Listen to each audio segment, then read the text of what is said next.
मानक चंद, कमला देवी, राकेश, नीतू, ऋषभ और Ayushi Musharraf, B123, Sethi colony, Jaipur. Shri Parshwanath re rolling mills limited, Durgapur 1, Vardhaman, West Bengal. Amita Jain, पत्नी अनिल कुमार जैन, संगीता जैन, पत्नी विपिन कुमार जैन। श्रीमती शशि बाला जैन, श्रेयांश जैन, श्रीमती अनुपमा जैन, शरीश जैन, श्रीमती शची जैन, चेतन जैन, अस्मित जैन, 54B, नवीन नगर, सहारनपुर, उत्तर प्रदेश। यशपाल जैन, श्रीमती सूरज जैन, शाहगढ़, सागर, मध्य प्रदेश।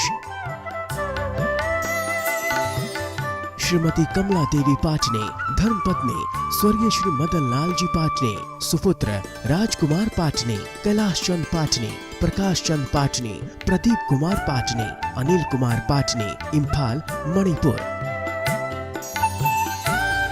लक्ष्मी देवी जैन, सीमा जैन, धर्मपत्नी श्री अशोक जैन, मेहुल जैन, शाश्वत जैन, प्लॉट नंबर 658, महावीर नगर, प्रथम, जयपुर, राजस्थान। श्री दिगंबर जैन, महिला शास्त्र सभा, सूर्यनगर, गाजियाबाद। श्री सन्मति महिला मंडल, श्री दिगंबर जैन मंदिर, सेठी कॉलोनी, आगरा रोड, जयपुर। जय जिनेन्द्र तज्जयति परम ज्योति, समं समस्तैरनंत पर्यायैः, दर्पण तलैव सकला प्रतिफलति पदार्थ मालिका यत्र। पंच परमेष्ठी भगवान की जय। अब जो मुनिपद धारण करने योग्य नहीं है, उनकी शक्ति उतनी नहीं है, योग्यता नहीं है, वे क्या करें? वे यथा योग्य शक्ति अनुसार मोक्ष मार्ग में आगे बढ़ें। आचार्य इसके लिए अगला श्लोक कह रहे हैं। एवं सम्यग दर्शन, एवं सम्यग दर्शन, बोध चरित्र त्रयात्मको नित्यम, बोध चरित्र त्रयात्मको नित्यम, तस्यापि मोक्ष मार्गो, तस्यापि मोक्ष मार्गो, भवति निषेव्यो यथा शक्तिः, भवति निषेव्यो यथा शक्ति। बोलिए। एवं सम्यग दर्शन, बोध चरित्र त्रयात्मको नित्यम, तस्यापि मोक्ष मार्गो, भवति निषेव्यो यथा शक्तिः। एवं इस प्रकार सम्यक दर्शन, बोध माने सम्यक ज्ञान, चरित्र माने सम्यक चारित्र, इन तीनों की एकता रूप जो मोक्ष मार्ग है, उसे नित्यम हमेशा, तस्यापि तस्य अपि उस गृहस्थ को भी, जो मुनिपद धारण नहीं कर पा रहा है, उस गृहस्थ को भी यथाशक्ति ही अपनी शक्ति के अनुसार निषेव्यो भवति, सेवन करने योग्य होता है। कोई बात नहीं, अगर मुनि बनने का अभी साहस नहीं हो पा रहा तो क्या करें? तो अपनी शक्ति अनुसार अभी मोक्ष मार्ग का पालन करो। मोक्ष मार्ग अभी नहीं होगा तो आगे होगा, लेकिन चारित्र को पालन जरूर करना है। पंडित जी, क्या सम्यक दर्शन और सम्यक ज्ञान के साथ साथ सम्यक चारित्र होने का नियम है? आचार्यों ने स्पष्ट कथन किया है शास्त्रों में कि सम्यक दर्शन और सम्यक ज्ञान के साथ चारित्र होने का नियम नहीं। देखो, चतुर्थ गुण स्थान में सम्यक दर्शन और सम्यक ज्ञान तो हैं, पर सम्यक चारित्र नहीं, इसलिए उसका गुणस्थान का नाम ही रखा अविरत सम्यक दृष्टि। ऐसा सम्यक दृष्टि जिसके कोई व्रत नहीं है, और जब व्रत नहीं है तो फिर सम्यक चारित्र कैसा? इसलिए जो लोग ये मानते हैं कि सम्यक दर्शन सम्यक ज्ञान के साथ चारित्र तो होता ही है, उनकी मान्यता आगम के अनुसार नहीं।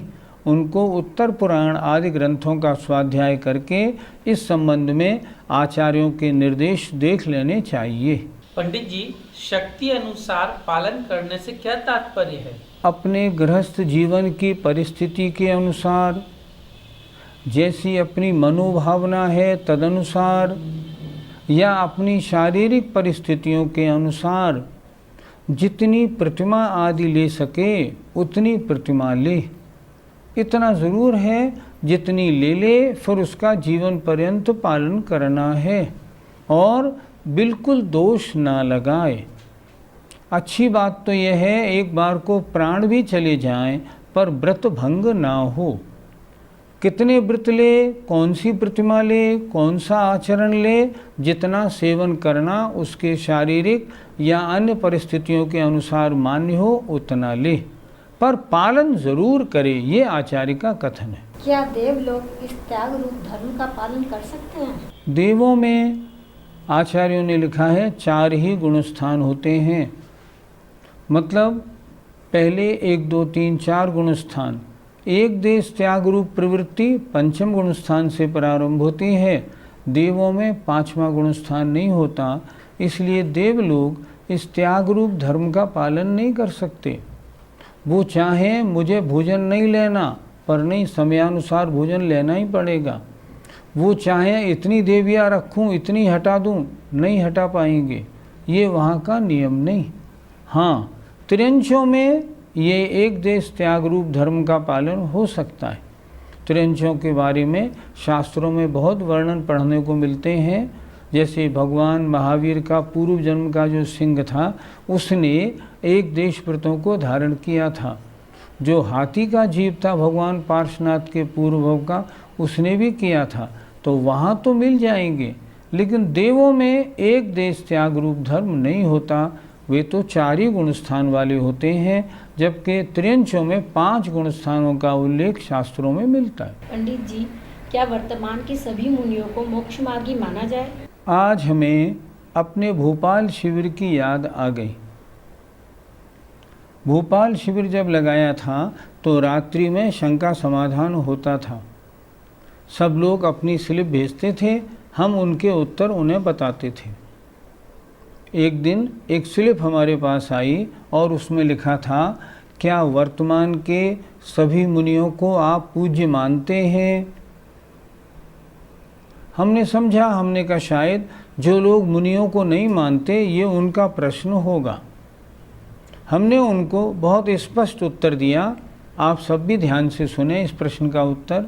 हमने कहा, जो व्यक्ति वर्तमान के सभी मुनियों को पूज्य मानता है वह मिथ्या दृष्टि है, और जो वर्तमान के सभी मुनियों को अपूज्य मानता है वो भी मिथ्या दृष्टि है। क्या मतलब? मतलब ये, वर्तमान में बहुत से मुनि महाराज ऐसे हैं जिनके मूल गुणों का अता पता नहीं, उनको मुनि कैसे माना जाए? अब जो उनको भी मुनि मानता है, इसका मतलब उन्होंने स्वाध्याय नहीं किया, मिथ्या दृष्टि। और जो ये मानते हैं कि वर्तमान में मुनि कोई वंदनीय है ही नहीं, सारे के सारे मुनि जो हैं सब बिल्कुल बेकार हैं, आगम के अनुसार चर्या वाले नहीं हैं, हम किसी की वंदना नहीं करेंगे, वो भी मिथ्या दृष्टि हैं। फिर हम क्या करें? देखो, मुनि धर्म 2 तरह का, एक बहिरंग 28 मूल गुण धारण करने वाला, एक अंतरंग अर्थात अनंतानुबंधी अप्रत्याख्यान प्रत्याख्यान कषाय का अनुदय। अंतरंग में अनंतानुबंधी अप्रत्याख्यान प्रत्याख्यान का अनुदय है या नहीं, ये हमारे ज्ञान का विषय नहीं, ये हम नहीं जानते, हमारी बुद्धि वहाँ तक नहीं जा सकती। लेकिन उनके 28 मूल गुणों का पालन ठीक हो रहा है या नहीं, ये हमको दिखाई पड़ता है। कोई मुनि महाराज एसी में, कूलर में, पंखे में बैठे हैं, फ्लश में निपटने जा रहे हैं, उनके हाथ में मोबाइल है, पैसे इकट्ठे कर रहे हैं, गिन रहे हैं। अब इनके मुनिपद कैसा, हम कैसे वंदना करेंगे? हमें क्या करना, उनके 28 मूल गुणों को अच्छी तरह समझें, देखें। जिस मुनि में 28 मूल गुण दिखाई पड़े वे वंदना के योग्य हैं, जिनमें नहीं दिखाई पड़े वे वंदना के योग्य नहीं। पंडित जी, क्या मोक्ष मार्ग के भी भेद होते हैं? मोक्ष मार्गी मुनि महाराज होते हैं और मुनि महाराजों की चर्या 2 प्रकार की होती है, एक शुभोपयोग में और एक शुद्धोपयोग में। जब मुनि महाराज शुभोपयोग में होते हैं, जब बहिरंग क्रियाओं में लगे होते हैं, तब उनके व्यवहार मोक्ष मार्ग होता है, और जब वे शुद्धोपयोग में होते हैं तो निश्चय मोक्ष मार्ग होता है। इस तरह मोक्ष मार्ग 2 प्रकार का, व्यवहार मोक्ष मार्ग कारण है, निश्चय मोक्ष मार्ग कार्य है। यदि कोई ऐसा भी कहते हैं व्यवहार मोक्ष मार्ग तो मोक्ष मार्ग है ही नहीं, उनका कहना बिल्कुल गलत, आगम सम्मत नहीं। व्यवहार मोक्ष मार्ग भी मोक्ष मार्ग है। उन मुनि महाराज के गुणस्थान 6वां और 7वां है। वे मुनि महाराज शुभोपयोग में है। अगर 28 मूल गुणों का पालन करते हैं और अंतरंग के परिणाम सही हैं तो उनका गुणस्थान 6वां और 7वां है। इसलिए वर्तमान में जो शुभोपयोग में हैं वे व्यवहार मोक्ष मार्गी हैं, जो शुद्धोपयोग है वे निश्चय मोक्ष मार्गी हैं। प्रश्न खड़ा होता है, क्या वर्तमान में शुद्धोपयोग संभव है? उत्तर, क्या शुद्धोपयोग का पंचम काल में अभाव किसी शास्त्र में लिखा? क्या नहीं लिखा। इसका मतलब शुद्धोपयोग वर्तमान में बिल्कुल संभव है। हमने एक बार आचार्य विद्यासागर जी महाराज से निवेदन किया, महाराज जी क्या आपको कभी शुद्धोपयोग हुआ होगा? आचार्य श्री मुस्कराए और बोले, शुद्धोपयोग अगर कभी हुआ भी हो तो मालूम थोड़ी पड़ता है कि हाँ इतने बज के इतने मिनट पर शुद्धोपयोग हुआ, ये थोड़ी मालूम पड़ता है। कभी आत्मलीनता बनी हो तो आचार्य जी ने कहा था हो सकता है कभी 1-2 सेकंड को कभी शुद्धोपयोग रूप परिणति हो गई हो, पर अपने को ज्ञात नहीं होती। पर निषेध नहीं है, इसलिए होने में आपत्ति नहीं है। जो मुनि महाराज अच्छी साधना वाले हैं उनको वर्तमान पंचम काल में भी कुछ समय के लिए शुद्धोपयोग होने में आपत्ति नहीं। और जिस समय शुद्धोपयोग है उस समय मोक्ष मार्ग कौन सा है? निश्चय मोक्ष मार्ग। तो वर्तमान के जो सच्चे साधु हैं, जिनके परिणाम और बहिरंग साधना आगम के अनुसार है, वे अधिकांश शुभोपयोग में रहते हैं, व्यवहार चारित्र का पालन करते हैं, व्यवहार मोक्ष मार्गी हैं। और जिस समय वे शुद्धोपयोग में जाते हैं उस समय वे निश्चय मोक्ष मार्गी होते हैं। अब प्रश्न उठता है, सम्यक दर्शन, सम्यक ज्ञान और सम्यक चारित्र, इनमें सबसे पहले किसको प्राप्त करना चाहिए? तो आचार्य अगला श्लोक लिखते हैं, तत्रादौ सम्यक्त्वम् समुपाश्रयणीयमखिल यत्नेन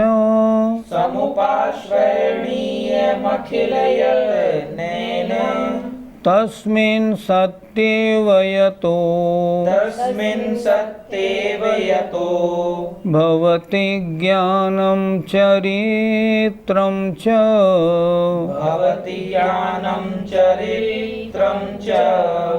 तत् बोलिए, तत्रादौ सम्यक्त्वं समुपाश्रयणीयमखिल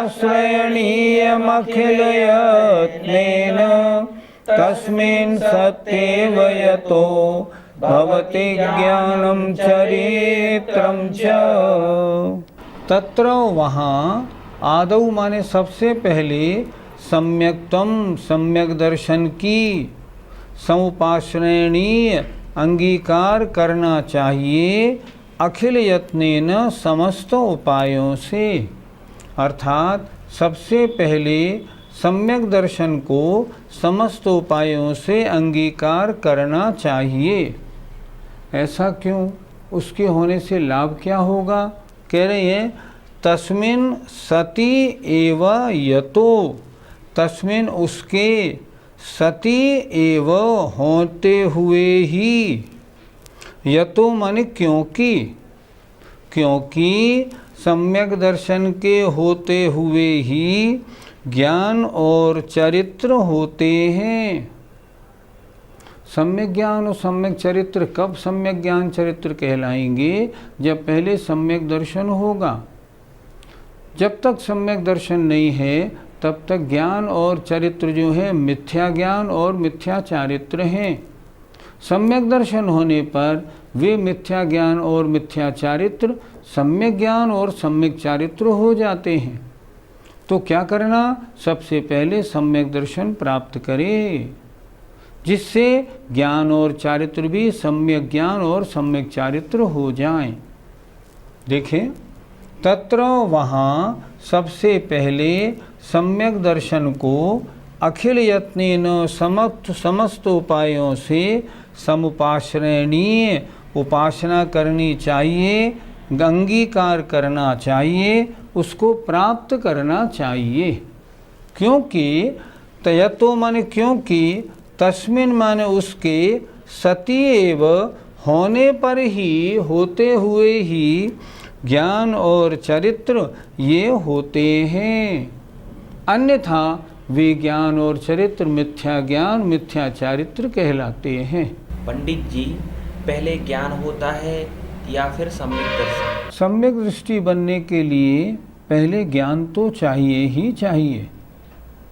जब तक सच्चे देव शास्त्र गुरु 7 तत्व 9 पदार्थ 6 द्रव्य इनका ज्ञान आगम से नहीं होगा तब तक सम्यक दृष्टि बनने का कोई और मार्ग नहीं है।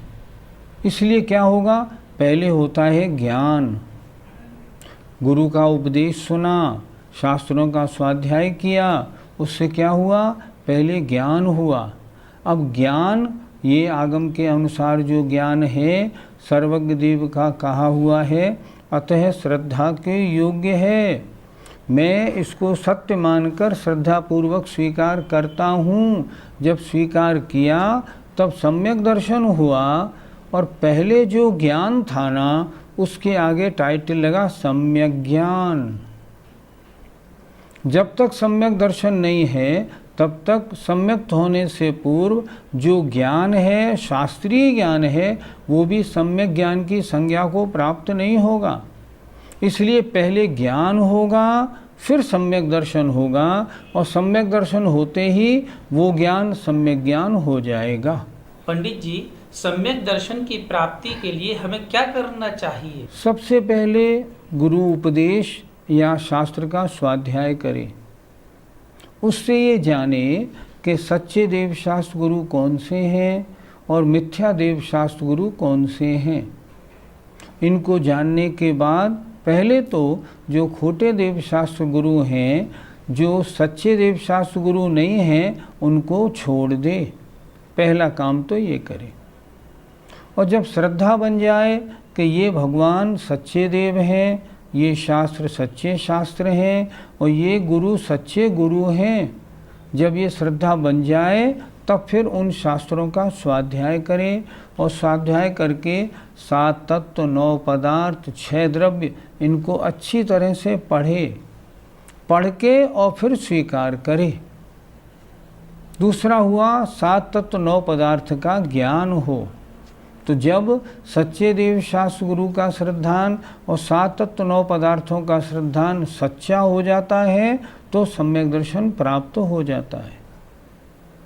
और उस सम्यक दृष्टि का होता क्या है? सबसे पहले उसको स्वपर का भेद विज्ञान होता है। मैं आत्मा हूँ, शरीर नहीं।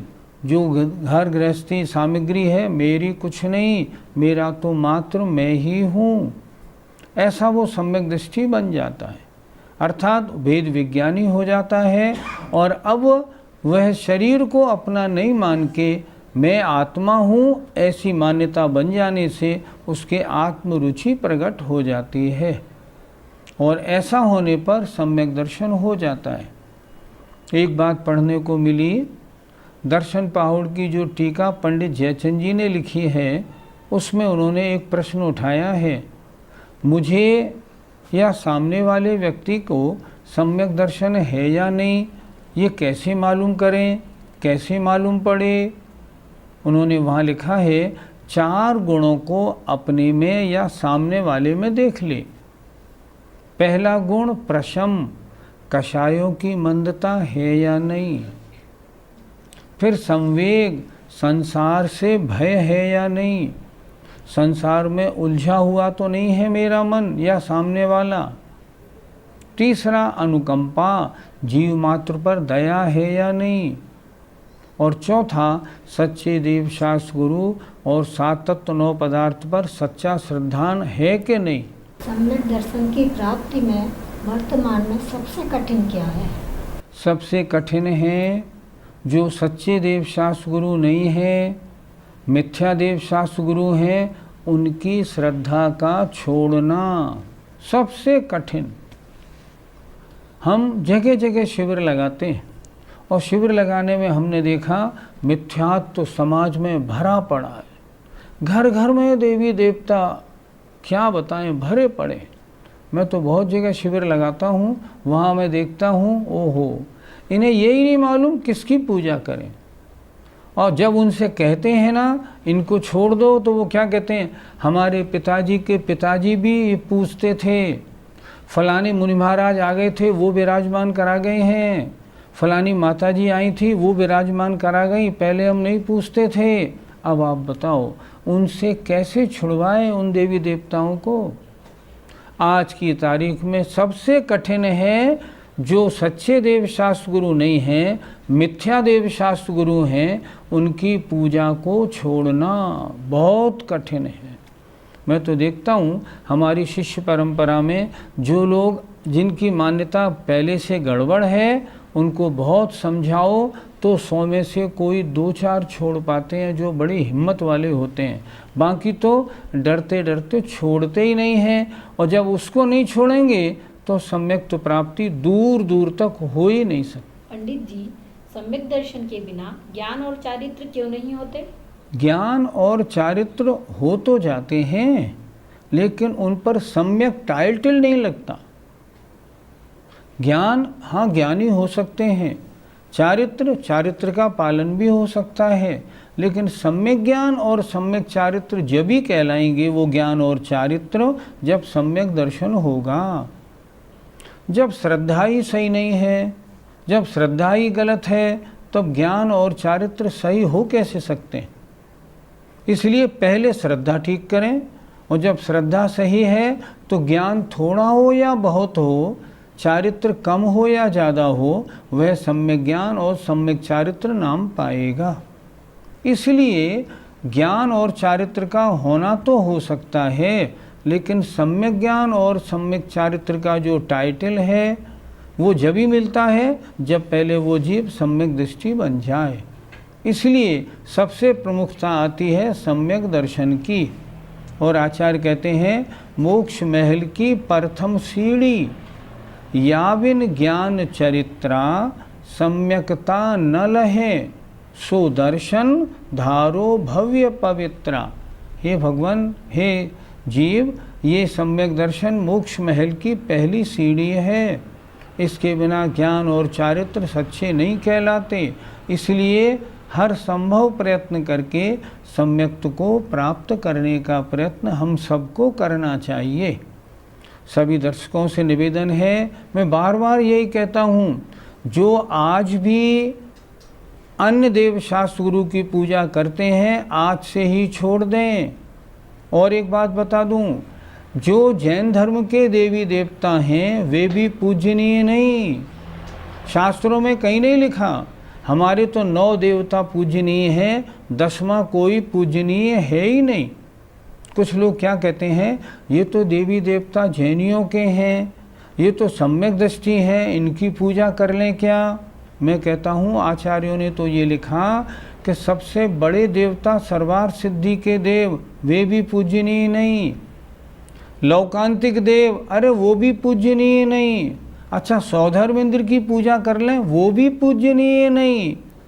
सौधर्म इंद्र की सच्ची इंद्राणी जो अगले भाव में मनुष्य बन के मोक्ष जाएगी, जब वो ही पूजनीय नहीं तो और देवी देवता कौन पूज्य हो सकते हैं। भैया अपनी भूल सुधारो, नहीं तो पर्याय बेकार चली जाएगी।